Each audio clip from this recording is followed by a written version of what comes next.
देखिए, हर सफर की ना एक मंजिल होती है और हर मंजिल तक पहुंचने के लिए जरूरी होता है ज्ञान, संवेदना और एक खोज की आग। हाय 88.4 एफएम वॉइस ऑफ किन्नौर आप सुन रहे हैं और मैं हूं आरजे रक्षा। और आज हम लेकर आए हैं एक ऐसी बात जो सिर्फ सुनने लायक नहीं, महसूस करने लायक है। हम मिलने जा रहे हैं एक ऐसे विद्वान से जिनका नाम है डॉक्टर प्रांशु सामदर्शी।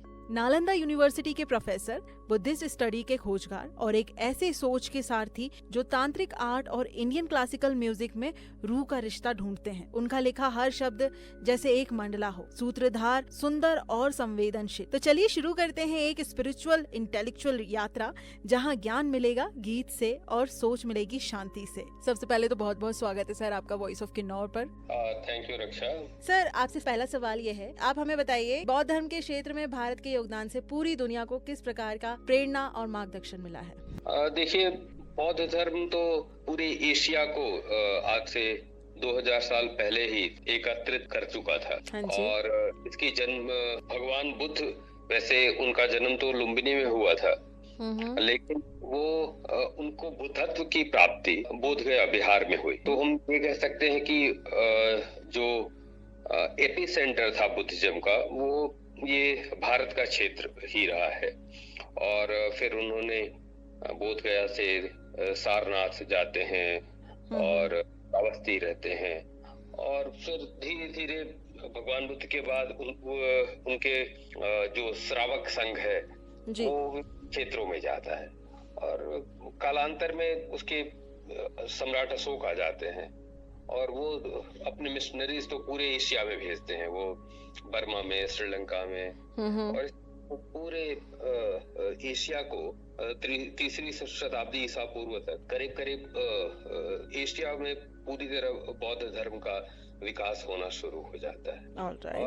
और फिर धीरे धीरे उसके बाद जो शास्त्रीय दार्शनिक परंपराएं शुरू होती, महायान का उद्भव होता है, आते हैं, नालंदा महाविहार, विक्रमशिला जैसे महाविहार आते हैं, और तब तक ये बौद्ध धर्म का प्रचार प्रसार चीन, Tibet, Korea, Japan, central Asia, south east Asia, Vietnam, Cambodia, पूरे जगहों पर जाने लगता है। और इनका फिर प्रभाव वहाँ की कला, वहाँ के स्थापत्य, वहाँ के सौंदर्य शास्त्र, इन सबों पर होना शुरू होता है।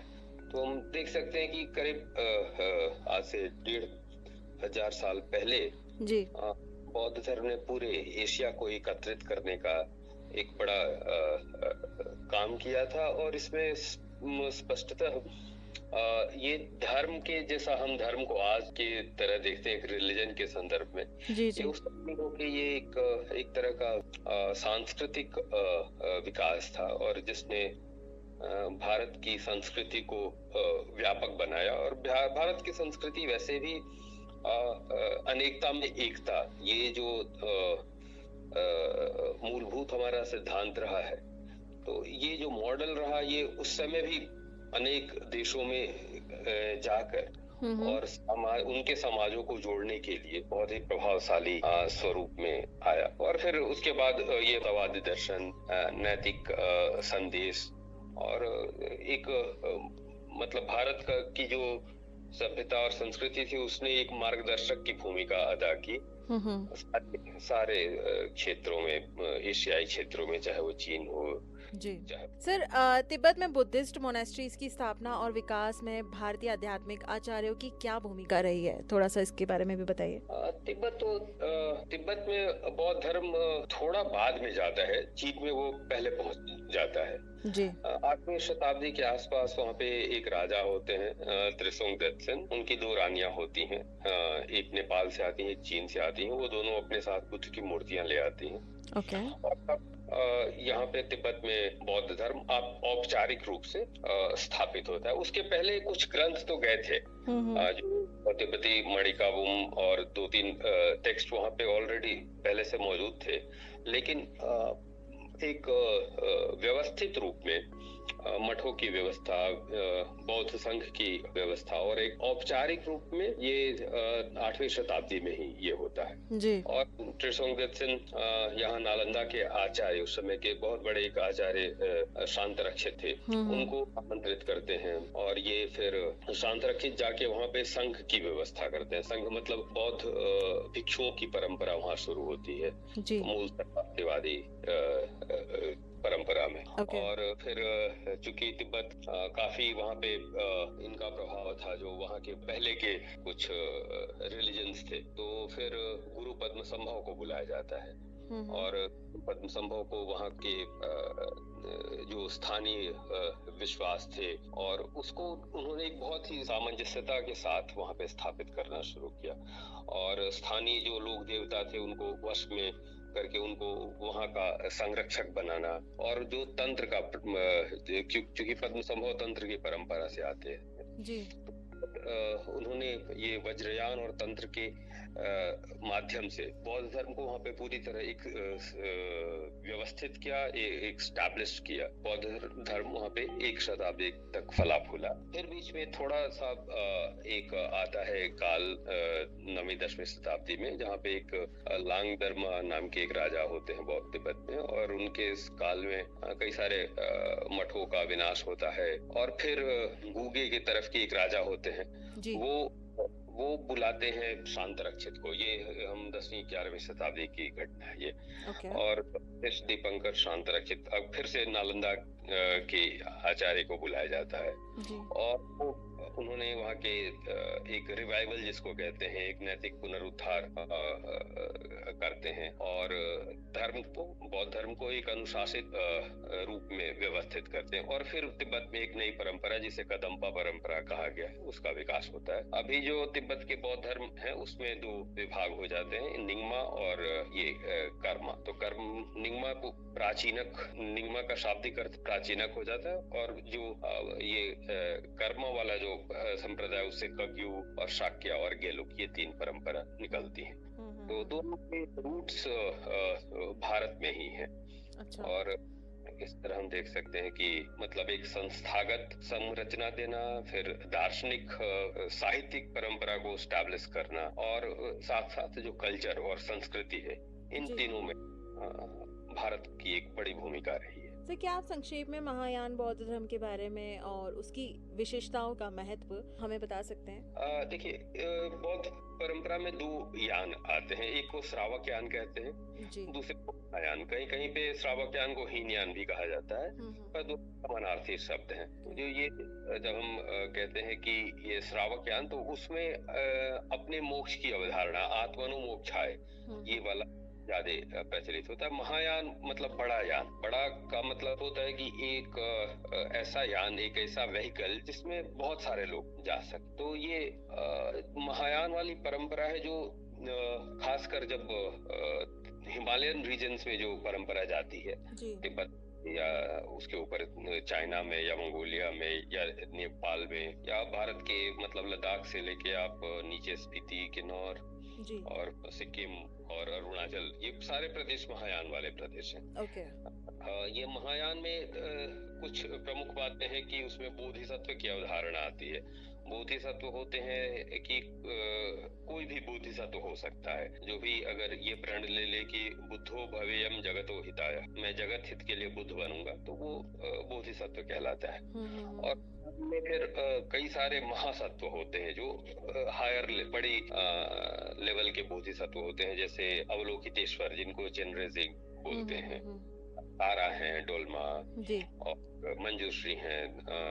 तो ये सारे बोधिसत्व सेलेस्टियल बोधिसत्व हैं। ये सारे अभी बौद्ध धर्म की परंपरा के अनुसार ये उपलब्ध मतलब मौजूद हैं, हमारे संकट में हमारी रक्षा कर सकते हैं। तो जब हम देखते हैं कि जो हिमालयन रीजन्स में जो महायान की परंपरा है वो इसी बोधिसत्वों की परंपरा से आती है। और फिर हिमालयन रीजन्स में जैसा मैंने बताया, तिब्बती परंपरा में निंगमा, कग्यू, शाक्य और गेलुक आ जाते हैं फिर, और ये चारों के चारों महायान परंपरा के हैं। और उसमें उनका दार्शनिक पक्ष माध्यमिक होता है।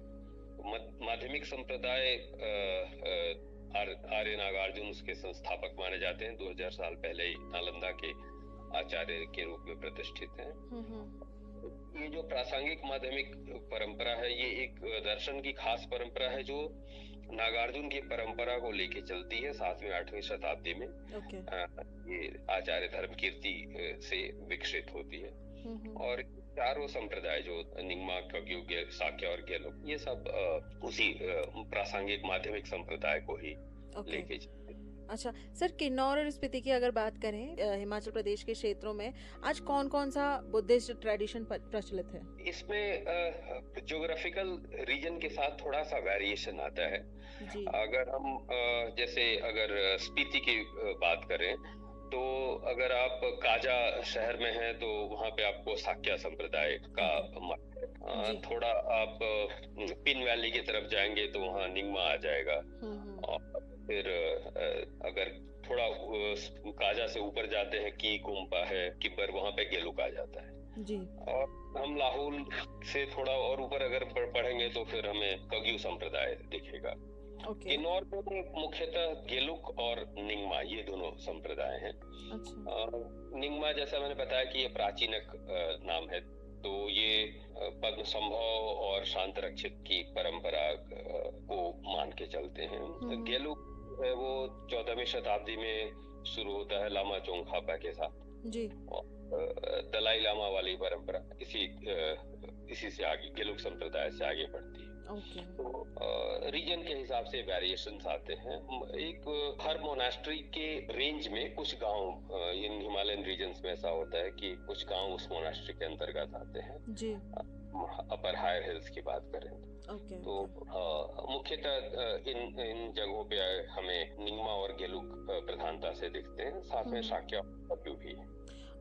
तो बौद्ध धर्म के संदर्भ में किन्नौर और तिब्बत के बीच ऐतिहासिक संबंधों के बारे में आप हमें क्या क्या बता सकते हैं सर? किन्नौर और बौद्ध धर्म, ये किन्नौर थोड़ा हम शिमला की तरफ से अगर इधर बुशहर और इन जगहों पे रिकांगपिओ के जाते हैं, यहाँ पे बौद्ध धर्म एक हिंदू धर्म के साथ बहुत ही सामंजस्यता के साथ चलता है।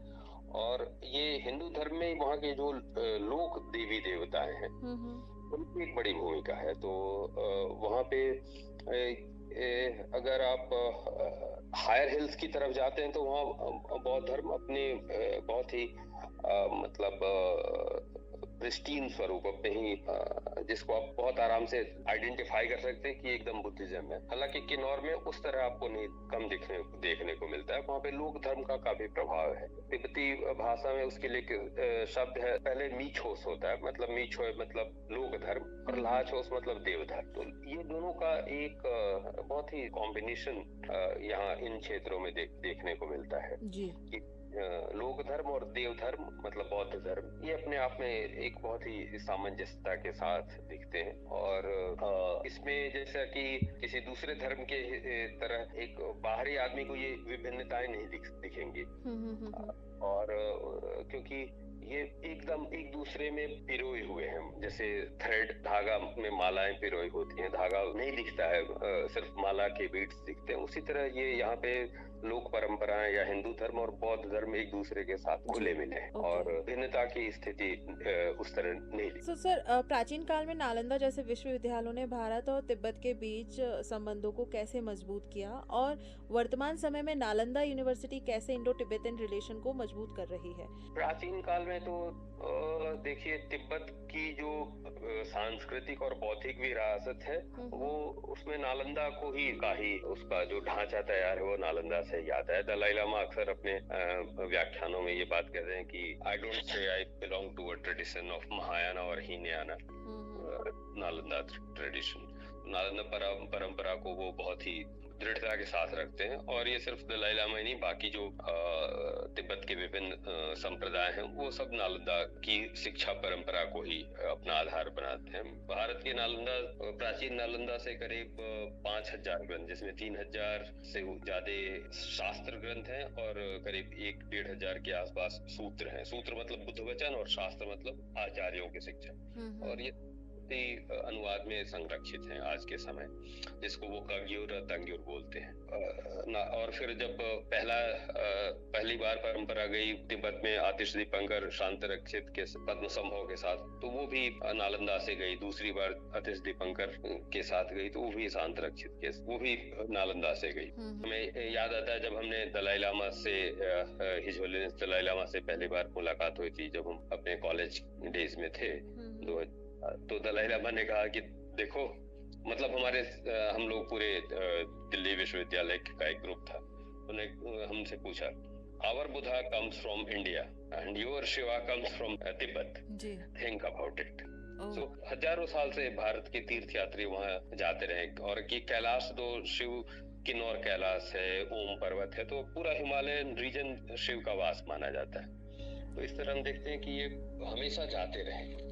और apart from these big scholars, मतलब जो बड़े विद्वान थे नालंदा के, उसके साथ साथ सिद्धों की भी परंपरा गई थी, जो वॉन्डरर्स थे, योगी थे, वो लोग भी जाते रहे और उन्होंने भी एक बड़ी भूमिका निभाई है। हालांकि उनके रिकॉर्ड्स अब ग्रंथों में उस तरह नहीं है, क्योंकि वो सब मौखिक परंपरा की चीजें रही थी, लेकिन उसने भी ये संबंधों को सुदृढ़ करने में एक बड़ी भूमिका निभाई थी, और जिसका प्रभाव हम आज भी देख सकते हैं। तिब्बत के लोग के आचार विचार, उनके रहन सहन, उनकी भाषा, ये सब में उनका भारत का एक बहुत ही गहन प्रभाव। और ये जो प्राचीन नालंदा के बाद भारत सरकार ने 2010 से नया नालंदा बनाया है, और इसकी एक महती भूमिका है भारत के जो प्राचीन बौद्ध धर्म को फिर से उसको रिवाइव करने में। नालंदा अब अपने नए अवतार में आ गया है। हम जहाँ पे हैं, यहाँ पे करीब 450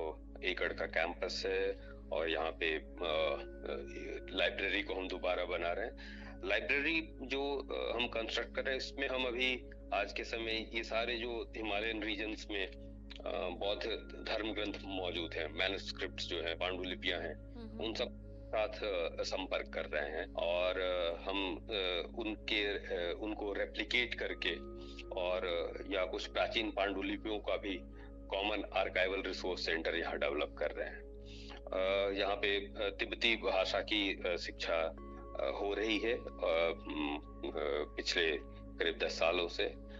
एक एज अ कंपल्सरी कोर्स यहाँ पे इसको पढ़ाया जाता है। ऑनलाइन कोर्सेस भी तिब्बती भाषा के मौजूद हैं। हमारे पास बहुत सारे हिमालयन रीजन से, लद्दाख से लेकर और स्पीति और किन्नौर और अरुणाचल प्रदेश से के छात्र आते हैं। हालांकि कम संख्या में हैं, लेकिन आते हैं, और विदेशी विद्यार्थी काफी रुचि ले रहे हैं। हमारे तिब्बतन जो क्लासेस होते हैं उसमें हम देखते हैं कि बहुत सारे साउथ ईस्ट एशिया और यूरोप के विद्यार्थी बहुत ही रुचि लेके पढ़ रहे हैं। तो हम कोशिश कर रहे हैं यहाँ नालंदा विश्वविद्यालय में कि जो तिब्बत में और हिमालयन रीजन्स में जो प्राचीन नालंदा परंपरा बची हुई है, उसको हम एक बार फिर यहाँ पे रिवाइव करें, और फिर यहाँ से उसका डिसेमिनेशन हो, यहाँ से वो और भी पूरे एशिया और पूरे विश्व में फैले। बिल्कुल, आज का सफर भी ऐसा ही था, जहां ज्ञान ने गीत से हाथ मिलाया और शांति ने सोच को गले लगाया।